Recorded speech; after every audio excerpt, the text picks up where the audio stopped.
வணக்கம். சர்விக்கல் மைலோபதினா என்ன? கழுத்து பகுதியில் இருக்கக்கூடிய தண்டுவடம். அதில் ஏற்படக்கூடிய அழுத்தம், அதனால் வரக்கூடிய பாதிப்புகள். என்ன மாதிரியான பாதிப்புகள்? நீங்க பொதுவாவே பார்த்திருப்பீங்க. வயசானவங்க நடக்கும்போது பேலன்ஸ் தவறி நடப்பாங்க. கையில ஒரு பொருள் எடுத்துக்கிட்டா கிரிப் இருக்காது. வீக்னஸ் இருக்கும். கை மரத்து போகுதுன்னு சொல்லுவாங்க. இதெல்லாம் இருந்ததுன்னா ப்ராபப்ளி அவங்களுக்கு சர்விக்கல் மைலோபதி இருக்கலாம். ஸோ அதற்கான சிகிச்சை முறைகள் என்ன?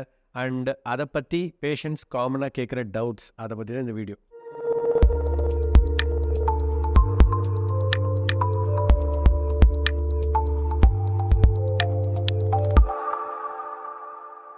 வணக்கம். I am doctor Vijay Raghavan, spine surgeon from Chennai. Cervical myelopathy அதாவது உங்களுடைய நெக்கில் சர்விக்கல் ஸ்பைனல் கார்ட் கம்ப்ரெஷனால் வரக்கூடிய பாதிப்புகள், அதுதான் சர்விக்கல் மைலோபதி. ஸோ இதில் அறுவை சிகிச்சை மட்டும்தான் ஒரே தீர்வா? ஸோ இதில் வந்து பார்த்தீங்கன்னா ப்ராக்ரெசிவாக சிம்டம்ஸ் இருந்துச்சுன்னா அறுவை சிகிச்சை தேவைப்படும். பட் சிம்டம்ஸ் எதுவும் இல்லை, ஸ்டாட்டிக்காக இருக்குது, அவங்கள பெருசாக அந்த விஷயம் பாதிக்கலை அப்படின்னா அறுவை சிகிச்சை தேவைப்படாது. பட் ப்ராக்ரெசிவாக சிம்டம்ஸ் இருக்குன்னா அறுவை சிகிச்சை மட்டும்தான் ஒரே தீர்வு. அது ஏன் அப்படி சொல்கிறோம்? இதை பற்றி போன வீடியோவில் நம்ம பார்த்தோம்.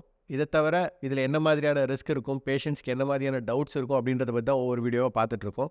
இதில் முக்கியமாக பேஷண்ட்ஸ் அறுவை சிகிச்சை அட்வைஸ் பண்ண உடனே எங்ககிட்ட கேட்குற ஒரு மெயின் கேள்வி, டாக்டர் இந்த சர்ஜரி பண்ணால் பேரலிசிஸ் ஆகிடுமா, எவ்வளவு ரிஸ்க் இருக்குது பேரலிசிஸில் அப்படின்னு கேட்பாங்க.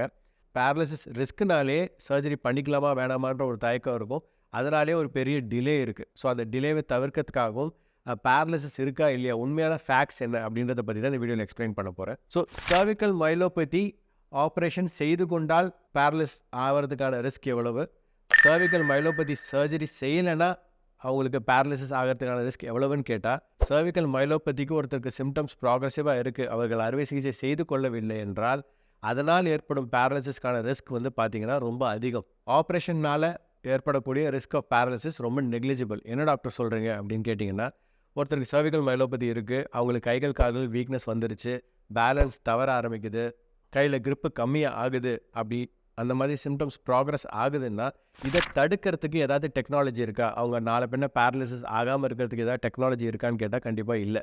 பட் அறுவை சிகிச்சை செய்யும்போது அவர்களுக்கு பேரலிசிஸ் ஆகாமல் தடுக்கிறதுக்கு ஏதாவது டெக்னாலஜி இருக்கான்னு கேட்டால் இருக்குது.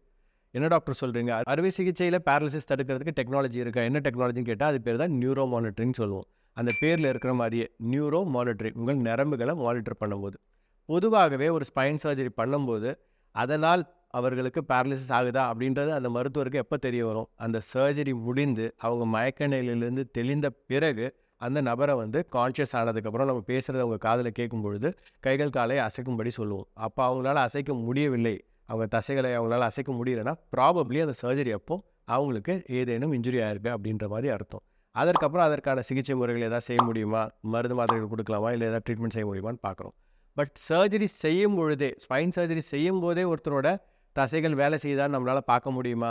அது எப்படி டாக்டர் பார்க்க முடியும்? ஒருத்தர் மயக்க நிலையில் இருக்கும்போது அவங்க கைகள் காலம் நம்ம அசைன்னு சொல்ல முடியாது அப்படின்னு தான் சொல்லுவீங்க. பட் எஸ், நம்மளால் அவங்க சர்ஜரி செய்யும்போது மயக்க நிலையில் இருக்கும்பொழுது கூட அவங்க தசைகள் வேலை செய்யுதான்னு பார்க்க முடியும். எப்படி பார்க்க முடியும்? அதுதான் இந்த நியூரோ மானிட்டரிங் டெக்னாலஜி மூலமாக. ஸோ ஆப்ரேஷன் செய்யும்போதே அவங்களுடைய கைகள் கால்களில் இருக்க தசைகள்லேருந்து ஒரு எலக்ட்ரோட்ஸ் மூலமாக நியூரோ மானிட்டரிங் மிஷினில் கனெக்ட் பண்ணிவிடுவாங்க.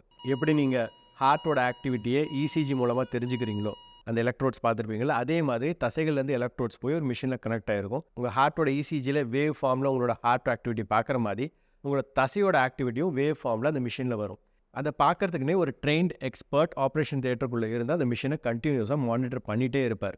ஸோ அறுவை சிகிச்சை செய்யும் பொழுது ஏதேனும் ஒரு தசைகளில் அந்த வேவ்ஸ் கம்மியாச்சுன்னா அவங்க உடனடியாக அந்த ஸ்பைன் சர்ஜனுக்கு இன்ஃபார்ம் பண்ணுவாங்க. அதுவும் ரொம்ப ஸ்பெசிஃபிக்காக, டாக்டர் அந்த வலது கையில் இந்த குறிப்பாக இந்த தசைக்கான சிக்னல் கம்மியாக இருக்குது அப்படின்னு சொல்லும்போது அந்த பர்டிகுலர் நரம்பு பக்கத்தில் அந்த ஸ்பைன் சர்ஜன் இன்னும் கேர்ஃபுல்லாக வேலை செய்யலாம். அதில் ஏதாவது இன்ஜுரி இருந்தால் அதை ரிவர்ஸ் பண்ணுறதுக்கு அப்போவே இமீடியட்டாக அவங்க ஆக்ஷன்ஸ் எடுக்கலாம். ஸோ இதுதான் நியூரோ மானிட்டரிங்கோட ஃபெசிலிட்டி. இதன் மூலமாக மயக்க நிலையில் இருக்கும் பொழுதே, அந்த அறுவை சிகிச்சை செய்யும் பொழுதே அவங்க நரம்புகளில் ஏதேனும் இன்ஜுரி ஆனால் அதை ரிவர்ஸ் பண்ணுறதுக்கான பாசிபிலிட்டி இருக்குது. இதன் மூலமாக ரிஸ்க் ஆஃப் பேரலிசிஸ் வெகுவாக கம்மியாக இருக்குன்னு சயின்டிஃபிக் எவிடன்ஸே இருக்குது. ஸோ இந்த ஃபெசிலிட்டி ஒரு 10 வருஷம் முன்னாடி கிடையாது. பட் இப்போது அது மருத்துவரிடம் இருக்குது. மருத்துவர்கள் எல்லாரும் complex spine surgery, cervical myelopathy சர்ஜரின்னு இல்லை, ஒரு காம்ப்ளெக்ஸ் ஸ்பைன் சர்ஜரியில் இதை கண்டிப்பாக யூஸ் பண்ணுறோம்.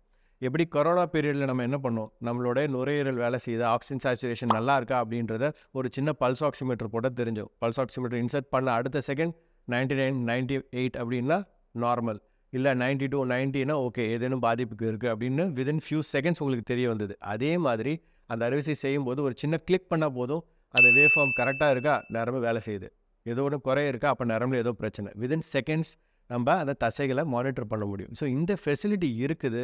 இது செர்விக்கல் மைலோபதி சர்ஜரியில் அந்த மருத்துவர் யூஸ் பண்ணுவார். ஸோ அதனால் மைலோபதி சர்ஜரி அப்போ பேரலிசிஸ் ரிஸ்க் நம்ம வெகுவாக கம்மி பண்ண முடியும். பட் ஏற்கனவே சொன்ன மாதிரி அறுவை சிகிச்சை செய்து கொள்ளவில்லை என்றால் உங்களுக்கு சிம்டம்ஸ் ப்ராக்ரஸ் ஆகுதுன்னா அந்த பேரலிசிஸ் தவிர்க்கிறதுக்கு எந்தவித டெக்னாலஜியும் கிடையாது. ஸோ உங்களுக்கு ப்ராக்ரஸிவ் சர்விக்கல் மைலோபதி இருக்குது, உங்களுக்கோ உங்களுக்கு தெரிந்தவர்கள் யாருக்காவது அறுவை சிகிச்சை சர்விக்கல் மைலோபதிக்கு அட்வைஸ் பண்ணியிருந்தால் ரிஸ்க் ஆஃப் பேரலிசிஸ் இந்த பயத்தினால நீங்கள் சர்ஜரியை போஸ்ட்போன் பண்ண தேவையில்லை. அதற்கு பதிலாக நீங்கள் நியூரோ மானிட்டரிங் ஃபெசிலிட்டி இருக்கா அப்படின்றத தெரிஞ்சுக்கிட்டு you can go ahead for the surgery.